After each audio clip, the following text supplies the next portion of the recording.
you this before, like I felt like I'm all do all the time, or at least that's what I was for a long time.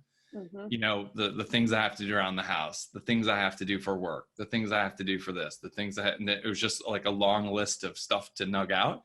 And I think like as a parent, there's a huge list of stuff. Everybody needs something all the time. And that's just a thing in a season of life where we have young children.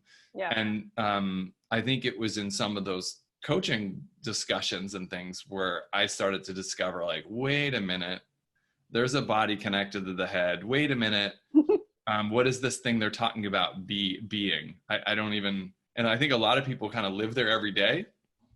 And I was like, just showing up at the border and going like, I don't know, that looks interesting. Like what's over there?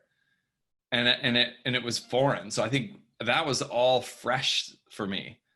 And going through it with a bunch of people, it felt really new and exciting. And like you probably come at it from the standpoint, I'm making an assumption, but you come at it from the standpoint of you maybe you were all due also, and you had it at a certain time. Like how did you experience it? Yeah. I think I'm going to get a little existential here, but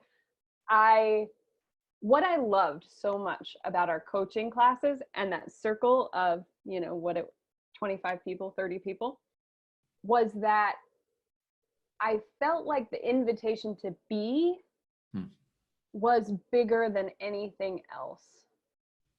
So like when I was a kid, I was so curious about people, like probably up until, I always have been, but it was so like, I could just sit here and, well, tell me more. Like, what's that like for you? I would almost like imagine, I would see scenes and I would imagine like, what if she was talking to him? What would that be like? Like, how would they make eye contact? Would they smile? Like, I was fascinated by being, and I was great at being like, oh, this moment calls for a cartwheel, or this moment calls for like, being outside and just running as fast as I can. And, I was connected to my intuition or to my being in a way that was just like, the lid was totally off. And then as I got older, I learned that doing and achievement and effort was what was rewarded. Like that was the thing that people would say, oh, Stacy's really good. Stacy's really smart.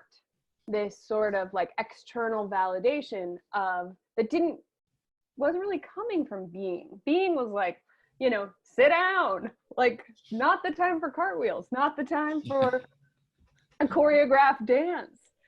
And so when we were in that room together, in that circle, to just like drop the notebook, drop the laptop, not do anything, just be in that room and see what shows up and see, what is created, co-created together from thin air.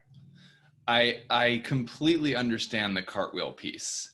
And I feel like the razor's edge between playful and flaky is thin, right? It's a very thin edge where someone who might be a little freer and tapped into the B can be labeled flaky, not productive, not, and I think that space made it so like, oh, no, all of that is okay. And part of it was the way it was designed, but people brought all sides of themselves. Yeah. And I found that was some of the most playful experiences for me. And it was really a formative moment, like where I remember kind of debriefing something and was at the front of the room. I had this like weird connection throughout this one exercise, and I was like just gripping really tight. And the person I was working with kind of fell onto the floor. And like that to me kind of clicked like, oh, okay, it's okay to do something different. It's okay to just feel whatever I feel and kind of be loose. And I think with the notebook and the laptop, you don't get that, but there are some expectations that that's what you need. And there's a line that if you're doing the cartwheel in the middle of the class, that's not okay. And there's a dismissive nature if someone's quote too playful. Mm-hmm. I Yeah. think people judge that. And it's interesting that you kind of got the feedback from the outside that it's the other things that are more worthwhile or more, I don't know what it is. Mm-hmm. That's almost too bad, but that's kind of like people aren't doing cartwheels in school, probably, right? There's gym, which is a period of time. There's art.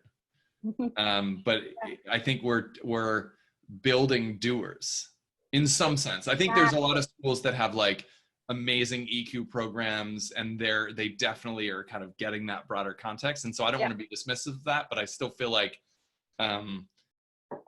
you know, like when one of my kids brings home a check sheet or something, I have a moment of like, oh, you know, I hope you're getting all the other parts. And again, this is probably not what they're experiencing in the school, but that's maybe one of my fears, that are we building people that can have both?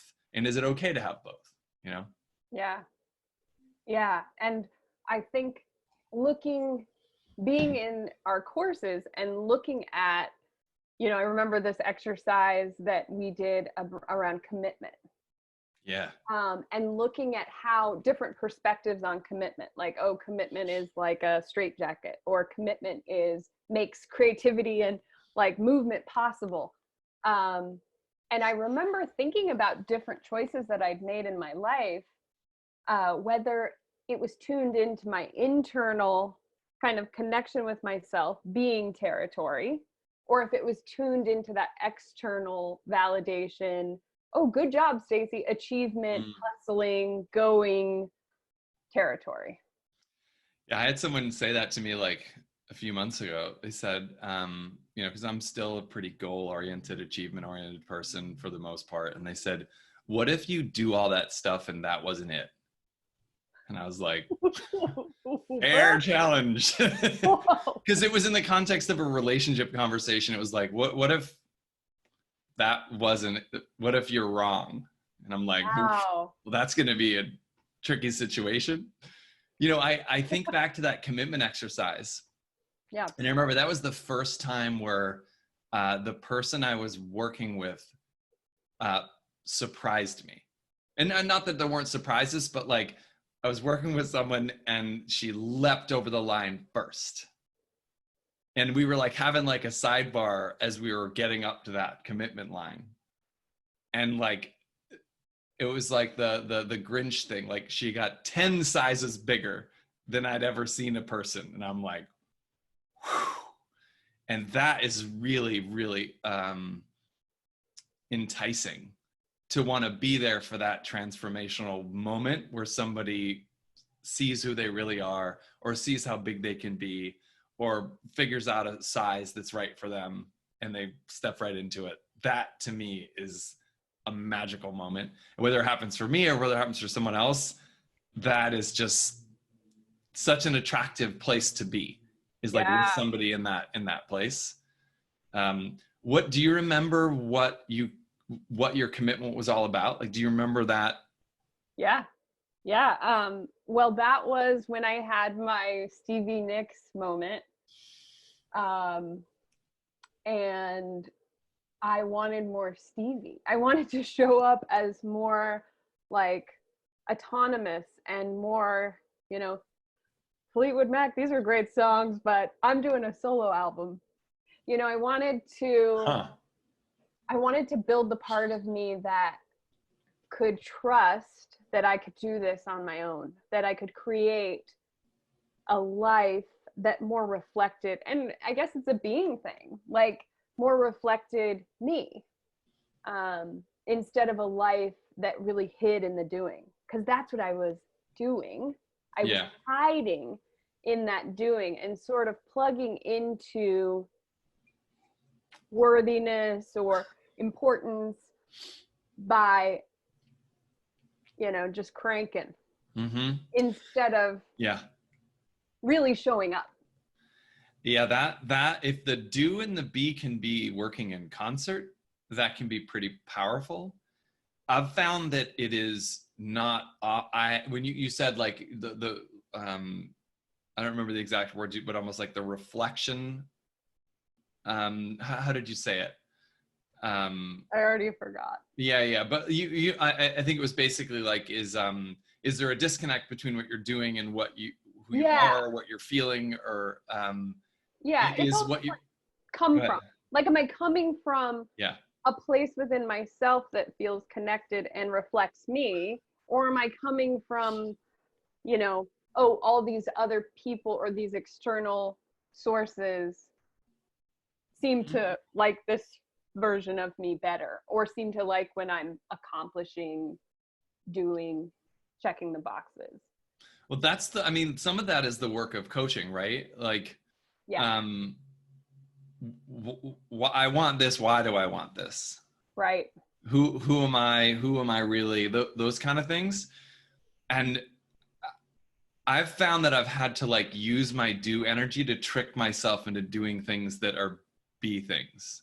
Totally. And Give us so an example. yeah, like, so the most important thing for me is a healthy relationship with my daughters. That's like the number one thing for me. How do I help them grow? How do I stay connected to them? How do I stay connected to their interests? And how do I make that shift from like compliance to commitment, right? Where like they have their own values and I can observe their choices, but without saying like, don't cross the street. It's not safe to go yet. You have a lot of that early in parenting, and then it's like watching them make choices and you're like, I hope they have a good foundation, right? And it's going to be their choice and their consequence. And you step in, the frequency with which you step in is much, much lower. So kind of watching that and knowing when to step in, when to step back and all that, like that's a really important relationship to me, or, three important relationships to me. So very early on, I remember reading in a book or something about, having a connection with your kids. And I started to do this thing every quarter that they pick. And whatever it is, I have to do it. It's whether it's painting nails, dyeing hair, I've done those, like, going to the ice cream store or whatever. And after a period of time, we started taking a picture, and then I started writing them a thank you note. And, one of the things I check off each quarter is like, have I done my quarter thing? And so I've used the do energy of like checking off stuff in order to maintain a connection.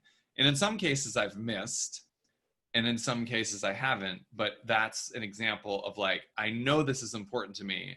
This is a value of being a good father. And therefore I'm going to attach some do energy that is much more comfortable for me, to help me focus on what's really important to me and make sure I don't miss it. Yeah. I'm getting like in my head it's about making space. Like the do puts up the boundaries so that the flow of the be, the connection with them can happen. Yeah. And some people say like, oh, just say you love them and give them a hug.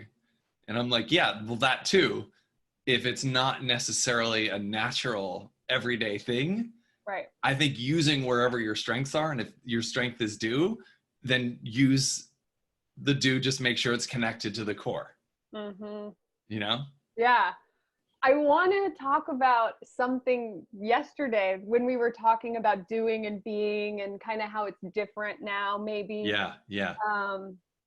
And there was something I love that you said when we were talking about because you and I both kind of define doing and being slightly different. Yeah. Right? Yeah. Yep. Share your definition. Okay. So my definition on the doing side, has a lot to do with, like clarity to what you want and goal-directed behavior. So it's like purposeful effort in the direction of something that matters. Now, the something that matters, I think, has the be energy in it. And if it's disconnected from the be energy, it's kind of pointless.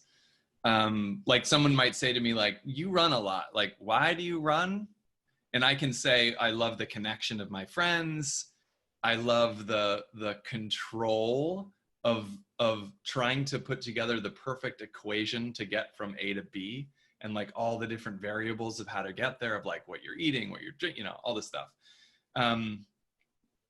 And it makes me feel good. Yeah. And I know that stuff, therefore I have a schedule of stuff that I do and I have a goal of like how many miles I want to run and blah, blah, blah, blah. I feel like it's, if you take it like there's some basic assumptions you have about life, there's some values, and then there's like behaviors.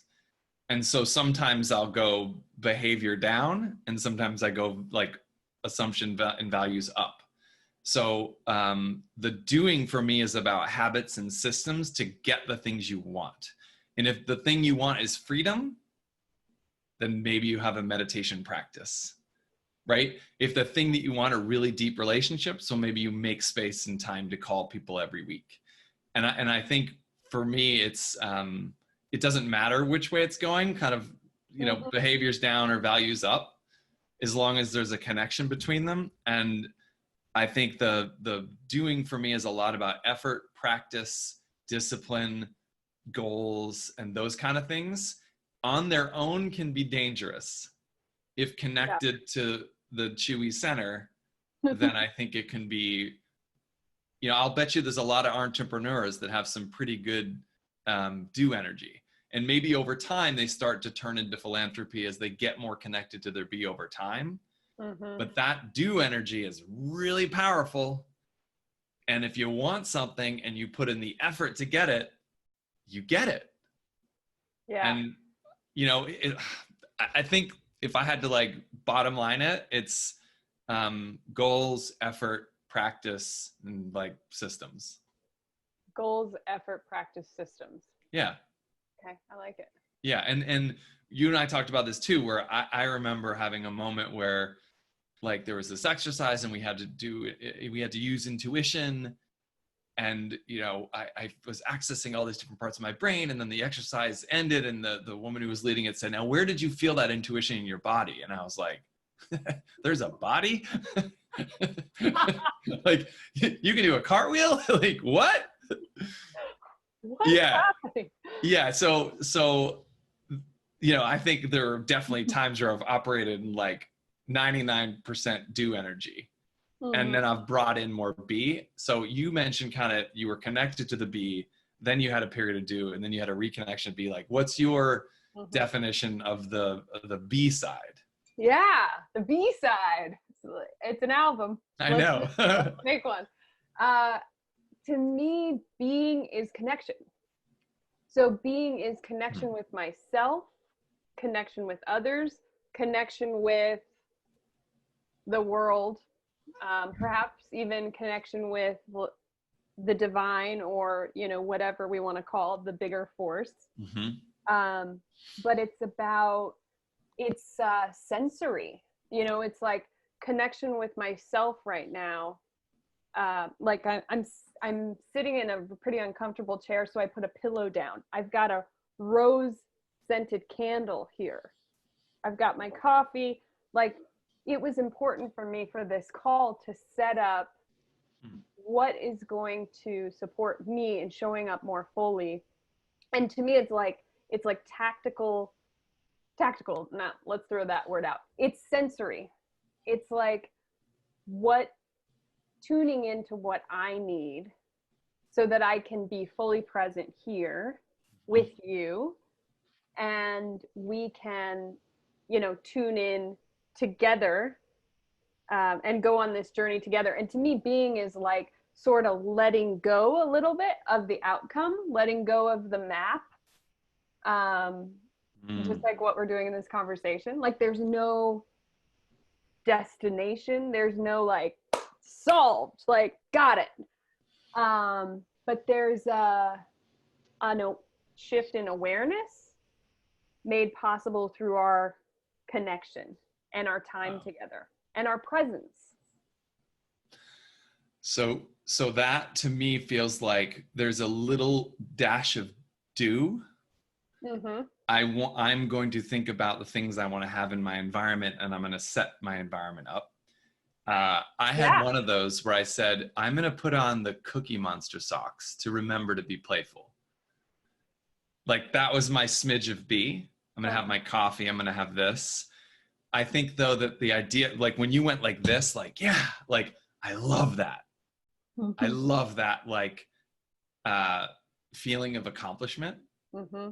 I also really like it when I can take the perspective and sit back and look from the balcony at what's going on.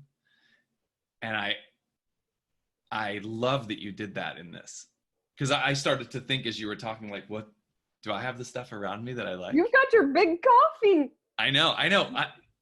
The thing is though, that like the smell Mm-hmm. that you want near you, the warmth of that, Mm-hmm. the light in the room, where you are, what you're wearing, like all those things were ingredients.